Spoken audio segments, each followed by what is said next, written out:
Well, folks, on Friday, we got the very first plea deal accepted from one of the 19 defendants in the Georgia RICO charges. That individual, of course, happens to be one of the lower people on that, hierarchy here. Man by the name of Scott Hall, a former Republican poll watcher for Fulton County, also happens to be a bail bondsman. So Mr. Hall has agreed to plead to 5 misdemeanor charges when he was initially charged with 7 felony counts.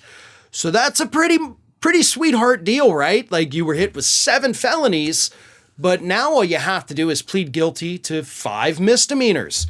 And his punishment is going to be, he'll be on probation for 5 years in exchange for a guilty plea on the 5 misdemeanors.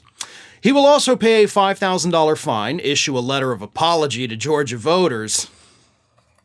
Is that necessary? Like, that's kind of juvenile. Like, you got to write them a letter and say that you're real sorry for what you did. But okay, we'll see if this guy can write. Serve 200 hours of community service and agree to avoid activities related to polling or administering elections.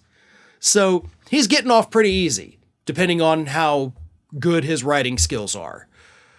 But there's another point in this sentencing agreement that says this.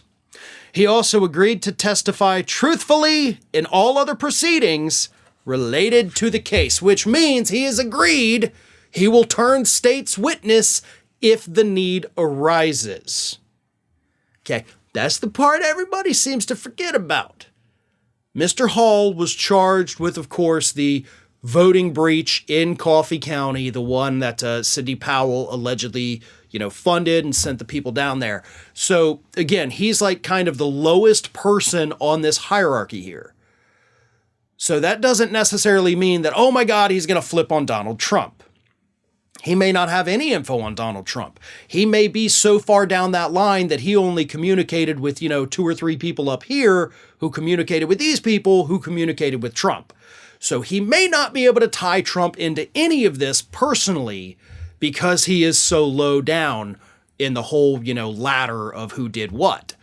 But he will have to testify if they need him. Again, that's another caveat. They may not need him at all. This may be part of Fani Willis's plan, right? Like, do you actually want to do 18, 19 different trials for these individuals? Or do you want to get 18 guilty pleas and do the one trial against Donald Trump? You also want to keep your powder dry by not having to try all of these, little weirdos at the bottom. Because if you take it to trial against somebody like Scott Hall before you go to Donald Trump, you're going to have to pull out your biggest ammunition, and then Trump's team's going to see what you have, and they're going to have a lot of time to figure out ways to counter that because they know you're going to bring it up against them as well. So in general, getting more and more people to accept these plea deals is in Fani Willis's interest, even if they do not have enough information to flip on Donald Trump. Now, having said that, is this still bad news for Donald Trump? The answer is 100% yes, because it's bad news for him and it's bad news for the 17 other people as well. Because this individual, Scott Hall, may not have information on Trump, but he's got information on some people. So he could flip on them, and then those people will be put under pressure to accept the plea deal to flip on somebody higher than them eventually till it makes its way up to Donald Trump, with all the flip-flop in there. So that's why it's bad for Trump. It's bad for everybody on that ladder, but it's always worse for the person at the very top of it, and that's Trump. Ring of Fire has fresh content 7 days a week, so if you want to be reminded about it, don't forget to subscribe to the channel, hit the little bell to be notified every time a new video goes up.